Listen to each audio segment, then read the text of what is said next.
ನಾಯಕರಾಗಿರ್ತಕ್ಕಂಥ ಒಟ್ಟು ಹೋರಾಟಗಾರರು ಮಾಜಿ ಪ್ರಧಾನಮಂತ್ರಿಗಳು ಆಗಿರ್ತಕ್ಕಂಥ ಶ್ರೀ ದೇವೇಗೌಡರು ಸಾಹೇಬ್ರನ್ನ ನೋಡ್ಲಿಕ್ಕೆ ಇವತ್ತು ಮರಳವಾಡಿ ಹೋಬಳಿಯಿಂದ ಎಲ್ಲಾ ಪಂಚಾಯಿತಿಗಳಿಂದ ಸಾಕಷ್ಟು ಜನ ಹಿರಿಯಕರು, ರೈತರು, ಹೆಣ್ಣು ಮಕ್ಕಳು, ಯುವಕರು, ಇವತ್ತು ಎಲ್ಲಾ ಸಮುದಾಯವು ಕೂಡ ಇವತ್ತು ಅತ್ಯಂತ ಉತ್ಸಾಹಕತೆಯಿಂದ ಇವತ್ತು ನೀವೇನ್ ಬಂದು ಸೇರಿದ್ದೀರಿ. ದೇವೇಗೌಡರ ಸಾಹೇಬ್ರನ್ನ ಮಾತನ್ನು ಕೇಳಲಿಕ್ಕೆ, ಡಾಕ್ಟರ್ CN ಮಂಜುನಾಥ್ ಸಾಹೇಬ್ರ ಮಾತನ್ನು ಕೇಳಲಿಕ್ಕೆ ತಾವೆಲ್ಲರೂ ಏನ್ ಬಂದಿರಿದಿರೋಣ. ಒಂದು ನಾನು ನೆನೆಸ್ಕೊಳ್ಬೇಕಾಗ್ತದೆ, 1994ರಲ್ಲಿ ಪ್ರಥಮವಾಗಿ ರಾಮನಗರ ವಿಧಾನಸಭಾ ಕ್ಷೇತ್ರದಿಂದ ದೇವೇಗೌಡರು ಸಾಹೇಬ್ರನ್ನ ತಮ್ಮೆಲ್ಲರ ಒಂದು ಆಶೀರ್ವಾದದಿಂದ ಆಯ್ಕೆ ಮಾಡಿ ಮೊದಲನೇ ಬಾರಿ ರಾಜ್ಯದ ಮುಖ್ಯಮಂತ್ರಿಗಳಾಗಿ ಮಾಡಿದಂಥದ್ದು ಇದೇ.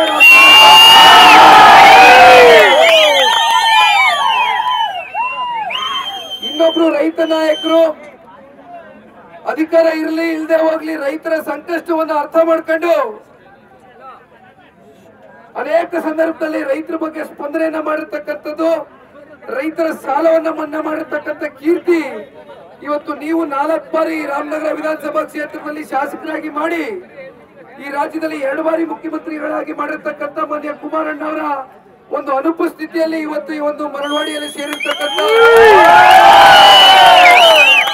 ಎಲ್ಲ ಊರಿನ ಹಿರಿಯಕರು ನಾನು ಹೆಚ್ಚಾಗಿ ಸಮಯ ತಗೊಳ್ಳೋದಿಲ್ಲ. ಕಾರಣ ಇವತ್ತು 7 ಪಾಯಿಂಟ್ಗಳಿಗೆ ಹೋಗಬೇಕಾಗಿದೆ. ಇಲ್ಲಿಂದ ಮರಳವಾಡಿಯಿಂದ ಆರೋಹಳ್ಳಿಗೆ ಹೋಗಿ ಬಿಡದಿ, ಕೂಟಗಲ್ಲು ಮತ್ತೆ ನಮ್ಮ ಟೌನ್ ಭಾಗಕ್ಕೆ ಹೋಗ್ಬೇಕು, ಕಸಬಾ ಹೋಗ್ಬೇಕು, ಕೈಲಾಂಚಕ್ಕೆ ಹೋಗಿ ಅಲ್ಲಿ ಮುಕ್ತಾಯ ಮಾಡಬೇಕಾಗಿದೆ. ಹಾಗಾಗಿ ನಾನು ಡಾಕ್ಟರ್ CN ಮಂಜುನಾಥ್ ಸಾಹೇಬ್ರಿಗೆ ಈಗ ಸೀದಾ ಮಾತನಾಡೋದಕ್ಕೆ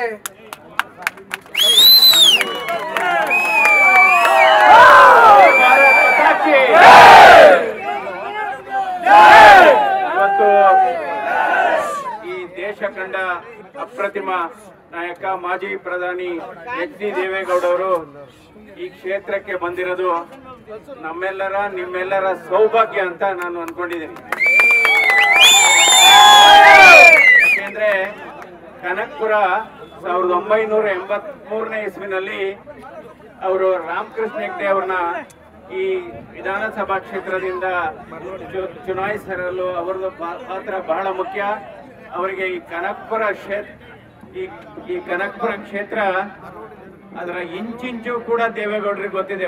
ಪ್ರತಿ ಹಳ್ಳಿನೂ ಗೊತ್ತು, ಇಲ್ಲಿ ಪ್ರತಿ ಹಳ್ಳಿಯ ನಾಯಕರು ಗೊತ್ತು, ಅಷ್ಟೊಂದು ಚಿರಪರಿಚಿತರಾಗಿದ್ದಾರೆ.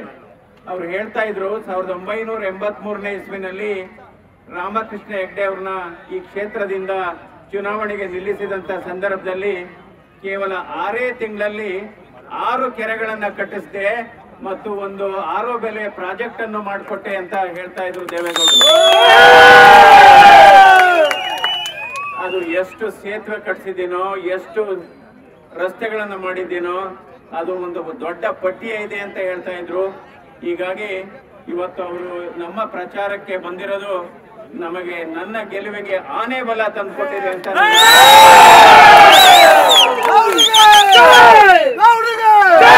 ಮತ್ತು 85ರಲ್ಲಿ 700 ಕ್ಷೇತ್ರವನ್ನು ಕೂಡ ಅವರು ಪ್ರತಿನಿಧಿಸಿದ್ರು. ಹೀಗಾಗಿ ಈ ಕ್ಷೇತ್ರ ಅವರಿಗೆ ಬಹಳ ಚಿರಪರಿಚಿತವಾಗಿದೆ. ಇವತ್ತು ನಿಜವಾಗ್ಲೂ ನಿಮ್ಮೆಲ್ಲರ ಪುಣ್ಯ ಅವರು ಇವತ್ತು ಇಲ್ಲಿ ಬಂದಿದ್ದಾರೆ. ಯಾಕೆಂದ್ರೆ 92ರ ವಯಸ್ಸಲ್ಲೂ ಕೂಡ ಇವತ್ತು ರಾಜ್ಯಸಭೆಯಲ್ಲಿ ಗರ್ಜಿಸಿದಂತ ಮಹಾನಾಯಕ ಅವರು. ಯಾಕೆಂದ್ರೆ ಈ ಮೇಕೆದಾಟು ಕುಡಿಯುವ ನೀರಿನ ಯೋಜನೆ ಅದ್ರ ಬಗ್ಗೆ ಪ್ರಸ್ತಾಪ ಮಾಡಿ ಕೈ ಮುಗಿದು ಕೇಳ್ಕೊಂಡಿದ್ದಾರೆ. ಇವತ್ತು ರಾಜ್ಯಸಭೆಯಲ್ಲಿ ನಮ್ಮ ನೀರನ್ನ ನಮ್ಗೆ ಕೊಡಿ, ನಮ್ಮ ಈ ಕುಡಿಯುವ ನೀರಿನ ಯೋಜನೆಗೆ ಯಾರು ಅಡ್ಡಗಾಲು ಹಾಕಬೇಡಿ ಅಂದ್ಬಿಟ್ಟು ತಮಿಳುನಾಡಿನ ಸಂಸದರನ್ನ ಕೈ ಮುಗಿದು ಕೇಳ್ಕೊಂಡಿದ್ದಾರೆ. ನಿಜವಾಗ್ಲೂ ಇಂಥ ಮಹಾತ್ಮ ಅವರು ಒಂದು ಯುಗ ಪುರುಷ ಅಂತಾನೆ, ರಾಜಕೀಯದ ಯುಗ ಪುರುಷ ಅಂತ ಹೇಳ್ಬೇಕಾಗುತ್ತೆ. ಈಗಾಗಲೇ ನಮ್ಮ ನಿಖಿಲ್ ಕುಮಾರಸ್ವಾಮಿ ಹೇಳಿದಾಗೆ ಸಮಯ ಇಲ್ಲ. ಇವತ್ತು ಸುಮಾರು 7 ಪಾಯಿಂಟ್ಸ್ಗೆ ನಾವು ಹೋಗ್ಬೇಕಾಗಿದೆ. ನಾವು ಬಿಡದಿಗೆ ಹೋಗ್ಬೇಕಾಗಿದೆ, ಕೂಟಗಲ್ಗೆ ಹೋಗ್ಬೇಕಾಗಿದೆ, ರಾಮನಗರಕ್ಕೆ ಹೋಗ್ಬೇಕಾಗಿದೆ, ಕುಣಿಗಲ್ಗೆ ಹೋಗ್ಬೇಕಾಗಿದೆ. ಹಾಗಾಗಿ ತಮ್ಮಲ್ಲಿ ಈ ಸಮಯದ ಅಭಾವ ಇರೋದ್ರಿಂದ ನನ್ನ ಕ್ರಮ ಸಂಖ್ಯೆ 1 ಡಾಕ್ಟರ್ CN ಮಂಜುನಾಥ್ ಕಮಲದ ಗುರುತಿಗೆ ತಾವೆಲ್ಲ ಮತವನ್ನ. ನಾನು ಕೂಡ 35 ವರ್ಷ ಹೃದ್ರೋಗ ತಜ್ಞನಾಗಿ, 18 ವರ್ಷ ನಾನು ಜಯದೇವ ಆಸ್ಪತ್ರೆ ನಿರ್ದೇಶಕನಾಗಿ ಬಡವರ ಕಣ್ಣೀರನ್ನು ಒರೆಸಿದ್ದೇನೆ. ಹಾಗಾಗಿ ಹೆಚ್ಚು ಮಾತಾಡಕ್ ಹೋಗೋದಿಲ್ಲ. ಸನ್ಮಾನ್ಯ ದೇವೇಗೌಡರೇ ತಮ್ಮನ್ನೆಲ್ಲ ಉದ್ದೇಶಿಸಿ ಮಾತನಾಡ್ತಾರೆ. ತಮ್ಮೆಲ್ಲರಿಗೂ ಕೊನೆಯದಾಗಿ ನನ್ನ ಕಳಕಳಿಯ ಮನವಿ, ಅಮೂಲ್ಯವಾದ ಮತವನ್ನ ತಾವು ಕಮಲದ ಗುರುತಿಗೆ ನೀಡುವ ಮೂಲಕ ನನ್ನನ್ನು ಪಾರ್ಲಿಮೆಂಟ್ಗೆ ಕಳಿಸ್ಕೊಡ್ಬೇಕು ಅಂತ ಮತ್ತೊಮ್ಮೆ ಮನವಿ, ತಮ್ಮೆಲ್ಲರ ಆಶೀರ್ವಾದವನ್ನು ಬೇಡ್ತೇನೆ.